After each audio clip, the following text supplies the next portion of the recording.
မနမနပါကဲမိတ်ဆွေတို့မြန်မာပြည်ကနေထိုင်းအထိရောက်လာခဲ့ကြတူတွေတိုင်းအလောက်လာရှာလားပတ်စံလာရှာလားကဲပတ်စံရှာရဆိုလို့ရှိရင်တော့အမတို့ပတ်စံရောက်ဖို့ရအတွက်ကတော့ဘလို့ပဲဖြစ်ဖြစ်ကွာအလောက်လောက်ရောက်မှာပဲဟုတ်တယ်ဟုတ်ဒါဆိုလို့ရှိရင်ဝင်ငွေတွေပို့ပြီးတော့များတဲ့ဟာလေးတွေပို့ပြီးတော့အခွင့်လန်းတာတဲ့ဟာလေးတွေနည်းနည်းလောက်ပြီးတော့မြင်မြင်ရတဲ့ဟာလေးတွေဘယ်အခွင့်လန်းတွေရှိလဲဆိုတာလေးကိုသိချင်တယ်ဆိုလို့ရှိရင်တော့ဒီဗီဒီယိုလေးတွေပြီးဆုံးတဲ့ထိနားထောင်ပေးတော့ပါဘာလို့လဲဆိုတော့အမစီမှာလာပြီးတော့အလုပ်ရှာတဲ့လူတွေအများကြီးတနေ့အရောက်ပေါင်းရာနဲ့ကိုချီးတယ်အဲ့ဒီထဲမှာသူတို့အများဆုံးမေးတဲ့မေးခွန်းလေးတွေကိုအမပြန်ပြီးလာဖြည့်ပေးတာသူတို့ဗာမေးလဲဆိုလို့ရှိရင်အမရေအလုပ်ကောင်းကောင်းလေးရှာပေးပါအောင်အမရေကျွန်တော်နဲ့ကိုက်ညီတဲ့အလုပ်လေးရှာပေးပါအမရေဘယ်အလုပ်တွေလုပ်လို့ရှင်ပို့ပြီးဝင်ငွေတွေရနိုင်လဲအမရေပြီးလို့ရှင်အလုပ်ကလောက်စာသုံးနိုင်မဲ့ဟာလေးတွေဘယ်ဟာလေးတွေကိုကတက်တင်တိတင်တေတိတင်တက်တင်တာလေအမဆိုပြီးအများကြီးလာပြီးမေးတဲ့ဟာဒီထဲမှာအမစီမာအလောက်လာရှာပြီးမေးတဲ့သူတွေအတွက်လာဖြေပေးတဲ့အပြင်အမစီမာအလောက်မရှာတဲ့သူတွေတိုင်းလဲနားထောင်သွားလို့ရပါတယ်တကယ်တော့မိတ်ဆွေတို့ကဒီတိုင်းနိုင်ငံမှာနေပြီးတော့အလောက်လိုချင်တာပဲဖြစ်ဖြစ်ဒါမှမဟုတ်လို့ရှင်ငွေလွှဲချင်တာပဲဖြစ်ဖြစ်မြန်မာပြည်ကနေထိုင်းကိုလာချင်တာပဲဖြစ်ဖြစ်ဆိုလို့ရှင်တော့အမရှိရနော်အမနဲ့ဘယ်ကနေဆက်သွယ်လို့ရမလဲဆိုလို့ရှင်တော့လာပြောအမနဲ့အကောင့်ထဲမှာလာပြောဆက်သွယ်လို့ရတယ်ကဲနောက်ဒါဆိုလို့ရှင်အမတို့စီကအလောက်ကတခါတလေကြောက်လို့ရှင်လာစာနေတဲ့ဟာလေးရှိရများတဲ့ဟာလေးရှိရဘာတွေကွာတာလဲပြီးကြလို့ရှင်ဘလို့ဟာမျိုးတွေကြောင့်လာစာတွေကကွာသွားတာလဲစတဲ့အဖြစ်နီလန်လေးခုနဲ့အမလာပြောပြပေးပါမယ်ဒါကတကယ်လို့ကိုနိုင်ကအလောက်ကရှိနေပြီးသားဒါဆိုလို့ရှင်လာစာတိုးဖို့ရအတွက်ဒါမှမဟုတ်အလုပ်တစ်လိုချင်တဲ့ solution တော့အမစီမှာမနေ့၈နိုင်ခွဲတိုင်းအလုပ်တစ်တွေလာရင်နော်လာပြီးတော့ကြည့်လို့ရတယ်အမစီမှာလာပြီးတော့မေးလို့လည်းရတယ်ကဲတကယ်လို့ကိုကရှိနေပြီးသားအလုပ်ထဲကနေကိုကပို့ပြီးတော့ဝင်ငွေတွေရချင်တဲ့ solution ကိုကဘာလုပ်ရမလဲနံပါတ်1စကေးတိုးပြီးတော့လာစာကိုမြင့်တာအရေးအချင်းညီမြချင်းလာစာပဲအဲ့ဒါကြောင့်ကိုကအရေးချင်းပို့ပြီးတော့ရှိလာလေးလာစာကပို့ပြီးတော့ကောင်းလာလေးဒါဆိုလို့ရှိရင်အခြေခံအနေနဲ့အမကြီးကျမတို့ကျွန်တော်တို့ဘယ်လိုမျိုးလုပ်လို့ရှိရင်ဘယ်လိုမျိုးလာစာတွေတိုးနိုင်လဲဆိုလို့ရှိရင်တော့နံပါတ်1ဘာသာစကားတိုးတက်အောင်သင်ယူပါဘယ်လိုမျိုးဘာသာစကားတိုးတက်အောင်သင်ယူရမလဲအမဆိုလို့ရှိရင်တော့အတိတ်ကအားဖြင့်ဒီထိုင်းနိုင်ငံမှာကဘာတွေအသုံးများလဲဆိုလို့ရှိရင်ထိုင်းစကား English speaking ပြီးလို့ရှိရင်တရုတ်စကားဒီ3ခုမိတ်ဆွေတို့တက်ကြွအောင်သင်ယူထားပါတကယ်လို့ကိုကဒါလေးတွေတက်လာပြီဆိုလို့ရှိရင်နောက်ထပ်ကိုတွေကလာစာတွေထပ်ပြီးတိုးလာနိုင်နေတယ်ပြီးကြလို့ရှိရင်ကြက်ကျင်မှုကိုလည်းကိုကမြင့်တင်ရမယ်ကိုနိုင်ကလုံနေတဲ့အလုတ်အပေါ်မှာကိုကဘာလုပ်တာလဲအဲ့ဒီအလုတ်ကိုကပို့ပြီးတော့ကျွမ်းကျင်အောင်လုပ်ပါသင်ယူပါလေ့လာပါကိုကတရက်နှစ်ရက်ထဲလောက်ရမယ်အလုပ်လို့မတွေးပဲနဲ့ကိုမြင့်တင်ပြီးတော့မှတင်ယူပါဘိုင်တင်ယူရမလဲအမဆိုဥပမာစောက်လို့ရေးတမဆိုလို့ရှိရင်လည်းအဲ့ဒီစောက်လို့ရေးထဲမှာကိုကကျွမ်းကျင်တက်တိအောင်ကိုဘာတွေလေးလာတင်ယူရမလဲဆိုတဲ့ဟာလေးတွေကိုကလေးလာတင်ယူပြီးတော့မှကိုကျွမ်းကျင်လာအောင်တင်ယူပါဥပမာအဲ့ဒီလက်စစ်တေးတို့မော်ဒယ်ယန်တို့အဲ့လိုဟာမျိုးအလုပ်တွေနဲ့ပတ်သက်တဲ့တူတွေဆိုလို့ရှိရင်လည်းကိုစကီးနဲ့ကိုပို့ပြီးတော့ကျွမ်းကျင်အောင်တခြားအလုပ်တွေလုပ်နေတဲ့တူလည်းကိုလုပ်နေတဲ့အလုပ်ပတ်သက်တဲ့ဟာလေးတွေပုံမကျွမ်းကျင်အောင်ကိုအရေးချင်းမြင့်တင်ပါပြီးလို့ရှိရင်နောက်ထပ်software skill ဒါကြတော့ဘယ်ဟာလဲဆိုလို့ရှိရင်ဒီကိုကဘယ်မှာဘယ်နေခေါင်းဆောင်စိတ်သက်နေတာနေအဲ့ဆိုလို့ရှိရင်ကိုနိုင်ကဟိုနာဝနာတွေဖြစ်လာပြီဆိုလို့ရှိရင်လေပို့ပြီးတော့ဝင်ငွေလေးတွေရနိုင်ပါတယ်ဒါကဘယ်လောက်ထိရနိုင်လဲအမဆိုလို့ရှိရင်တော့အနည်းဆုံးကတော့တူများတွေထက်2000ကနေ1000အထိကိုရနိုင်ပါသေးတယ်ဒါကလက်ရှိအလောက်ကနေအလွယ်တကူပို့ပြီးတော့ဝင်ငွေရအောင်ကိုခါတိုးတက်အောင်မြင့်တင်နေတဲ့ကိုရဲ့အရေးချင်းကိုပြောတာနော်အရေးချင်းတိုးရင်လာစာလဲတိုးတယ်အဲ့ဒီတကြောင်မို့ကိုချက်တယ်ဆိုလို့ရှင်ကိုလာစာတိုးစေချင်တယ်ဆိုလို့ရှင်တိုးတက်အောင်ကိုအမြဲတမ်းတင်ယူပါလေ့လာပါကဲနောက်တစ်ခုကတော့အမဆိုလို့ရှင်တော့နံပါတ်1 online ကနေဝင်ငွေပြန်ရှာတာဒါအမလည်းလုပ်နေတယ်ကဲဘယ်လိုလုပ်ရမလဲအမဆိုလို့ရှိရင်တော့နံပါတ်1 Facebook page ကနေကိုကဝင်ငွေရအောင်လုပ်တာအဲ့ဒီကနေလည်းဝင်ငွေရအောင်လုပ်နိုင်တယ်လို့ YouTube ကနေလည်းကိုဝင်ငွေရအောင်ကိုလုပ်နိုင်ပါသေးတယ်ဒါကဘယ်လိုမျိုးလုပ်ရတာလဲဆိုလို့ရှိရင်တော့ကိုကအဲ့ဒီဗီဒီယိုအတူအထွာလေးတွေလေ ဒီ Facebook ပေါ်မှာပဲဖြစ်ဖြစ်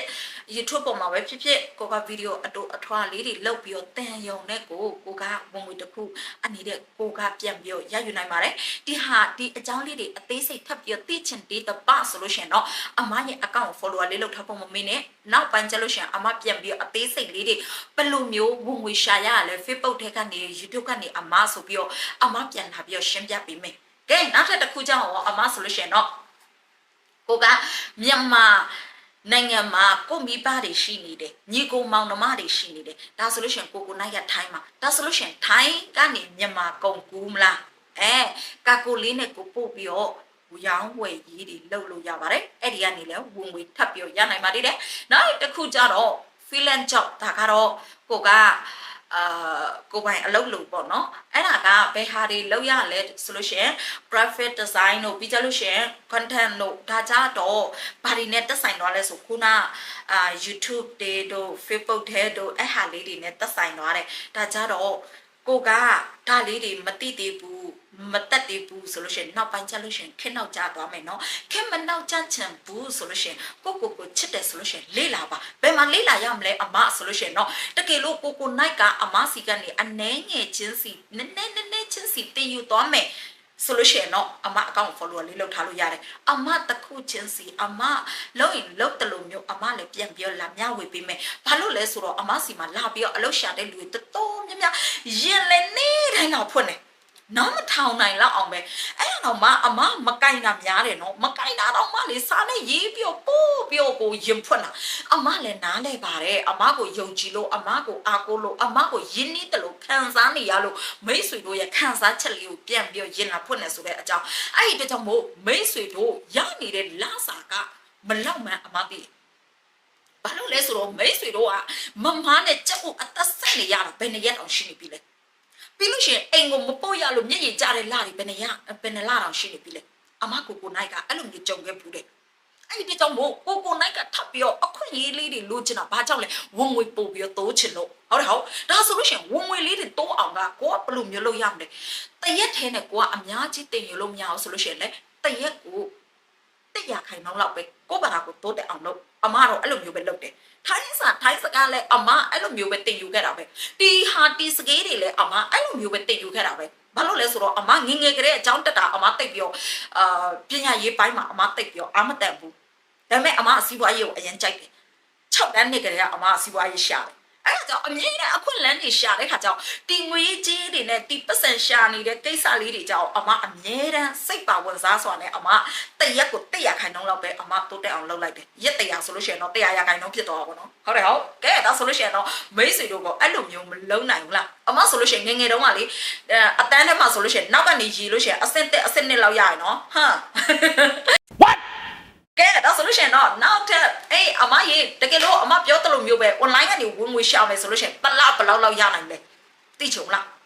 ဒါကတော့ကိုယ့်ရဲ့အရေးချင်းကကိုယ့်ရဲ့လစာခုနအမပြောတယ်လို့ပဲကိုကျွမ်းကျင်တယ်လို့မျိုးကိုလုံနိုင်တယ်လို့မျိုးအဲ့ဒီကနေပြန်ပြီးတော့တစ်လကို9000ကနေ2000ထိရနိုင်တယ်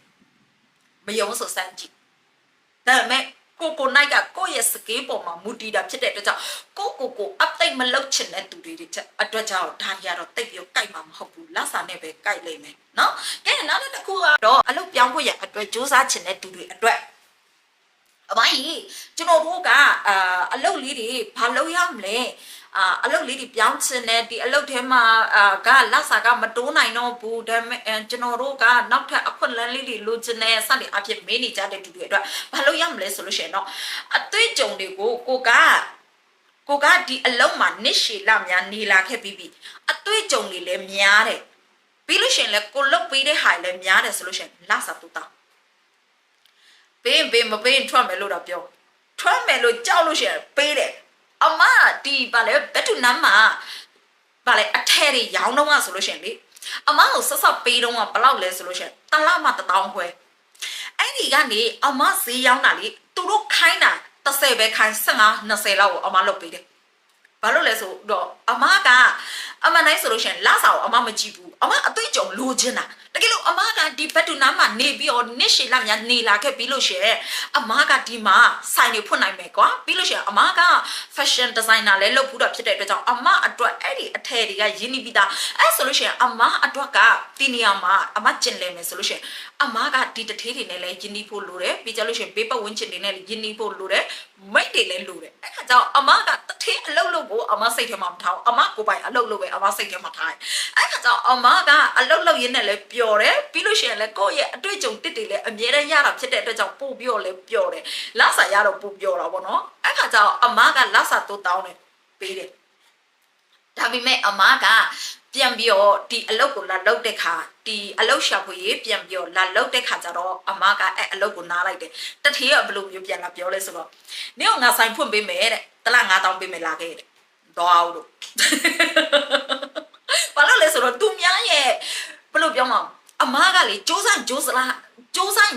တလောက်ရတဲ့ဝင်ငွေကိုပို့ပြီးတော့လိုချင်တယ်ဘာလို့လဲဆိုတော့လာခစားကအမတို့ဘလောက်ပဲစူးစမ်း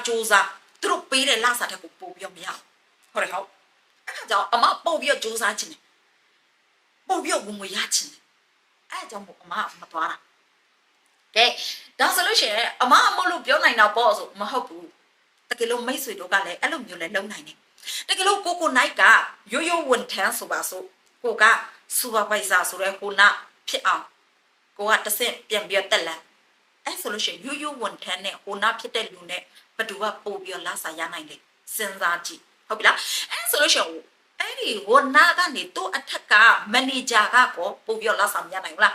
းကဲဒါဆိုလို့ရှိရင်တော့ကိုယ့်ရဲ့အရေးအချင်းပေါ်ကနေလူတယောက်ကသူ့ရဲ့ဝင်ငွေကသူ့ရဲ့အရေးချင်းပေါ်ကနေကွာခြားသွားတာပဲအဲ့ဒီကြောင့်မို့သူများကိုသွားပြီးတော့သွန်းချလာတော့သူများကိုအပုတ်သွားလွတ်လာတော့သွားပြီးတော့မလုံနဲ့အချိန်ပဲကုန်တယ်သူအဲ့လိုမျိုးဖြစ်လို့ကိုကမနာလို့လားအဲ့ဆိုလို့ရှိရင်သူ့ထက်တော်အောင်ကိုကလောက်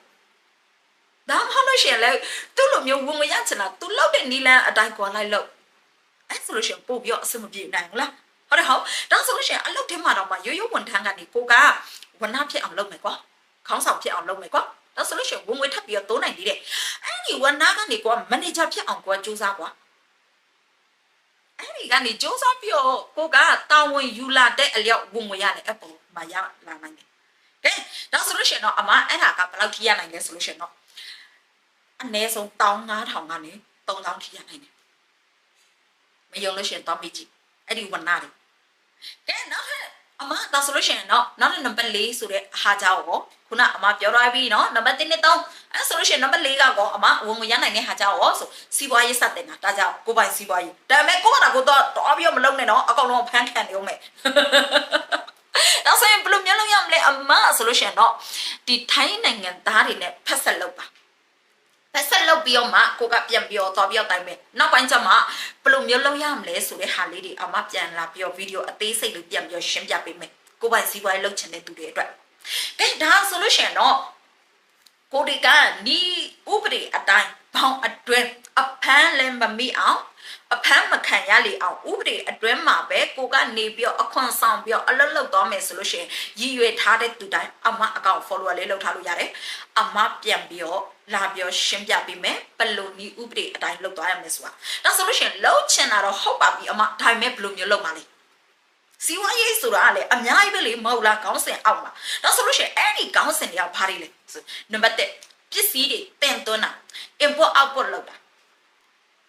အဲ့ဒါကပစ္စည်းတွေတင်သွင်းတာထိုင်းမှာဝယ်ပြီးတော့မြန်မာပြည်ကိုပြန်ရောင်းတာ Lazada တို့ shopping တို့ကပစ္စည်းတွေကိုကိုကပြန်ပြီးယူချောင်းလို့ရတယ်ဒါလည်းဝင်ငွေတစ်ခုကဲနောက်တစ်ခုကျတော့အမဆိုမိမိကိုယ်တိုင်ကိုယ့်ရဲ့လုပ်ငန်းကိုစတင်တာဒါကြတော့မုံဖုတ်တဲ့လုပ်ငန်းတို့မြန်မာစားတောက်ဆိုင်တို့ပြီးရင်မြန်မာစေဝါတို့အဲ့ဒီဟာလေးတွေလည်းကိုကပြန်ပြီးတော့ကိုယ်ပိုင်ဆိုင်လေးအနေနဲ့ကိုပြန်ဖွင့်ပြီးတော့လုပ်လို့ရပါသေးတယ်ကဲဒါတွေကကောဘယ်လိုမျိုးစတင်ရမလဲအမဘာညာဆိုလို့ရှိရင်တော့နောက်ထပ်ဗီဒီယိုလေးတွေလာခဲ့မယ်ကဲနောက်တစ်နည်းကြကောဘယ်လိုဟာမျိုးလဲဆိုပို့ဆောင်ရေးလူကြိုပို့တဲ့လုပ်ငန်းဒါကြောင့်အမလိုမျိုးပေါ့မြန်မာပြည်ကနေထိုင်းကိုလာချင်လားထိုင်းကနေမြန်မာပြည်ကိုပြန်ချင်လားအမဆက်သွယ်ပါဆိုတော့အမပြောနေကြတဲ့ဟာဒါလည်းကိုနိုင်ကပို့ဆောင်ရေးပဲဝန်ဆောင်မှုဒါလည်းဝင်ရနိုင်တယ်ဒါ ဒါဘယ်တော့မှဆိုလောက်နိုင်တာပဲမဟုတ်လားလွတ်လွတ်လေးဒါဆိုလို့ရှိရင်အမခုနပြောထားတဲ့ဟာကျင်းတော်တော့မမမီတော့ဘူးပါလေလေဆိုလို့ရှိရင်အမပြန်ပြပြပေးမယ်နံပါတ်1ကကိုရီကဝင်ငွေတွေတိုးချင်တယ်ဆိုလို့ရှိရင်နံပါတ်1စကေးတိုးအောင်လုပ်စကေးကကိုယ့်ရဲ့အရေးချင်းနေကိုယ့်ရဲ့အရေးချင်းလေးတွေတိုးတက်အောင်လုပ်ပါရာစကားတင်တာတော့ပြီးကြလို့ရှိရင်ကိုယ့်ရဲ့အလုပ်နေတဲ့အလုပ်တွေကျွမ်းကျင်အောင်လုပ်တာတော့ပြီးကြလို့ရှိရင်နောက်ထပ်အဲ့ဒီဗာလေကိုယ့်ရဲ့အလုပ်ထဲကနေတာဝန်တွေပိုတိုးပြီးယူတာတော့နံပါတ်2အနေနဲ့ကြတော့ online ကနေငွေရှာတာတော့အဲ့ဒါကြတော့ Facebook YouTube ကနေယူတာတော့ပြီးကြလို့ရှိရင်ဒါက Facebook YouTube ကနေရှာတာကလေသူကဘယ်လိုဟာမျိုးထပ်ပြီးလွယ်လဲဆိုလို့ရှိရင်နောက်ပိုင်းကျလို့ရှိရင်အမဗီဒီယိုလေးတွေနဲ့လာပြီးတင်ပြပေးမယ်နော်နောက်ပိုင်းကျလို့ရှိရင်ထပ်ပြီးပို့ပြီးလာမှာဖြစ်တဲ့အတွက်ကြောင့်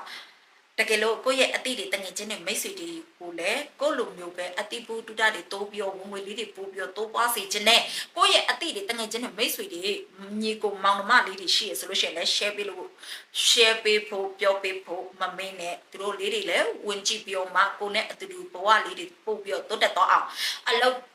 လုပ်ထဲမှာတစ်ခုပြီးထဲနဲ့ကိုကရက်တီမနေပဲနဲ့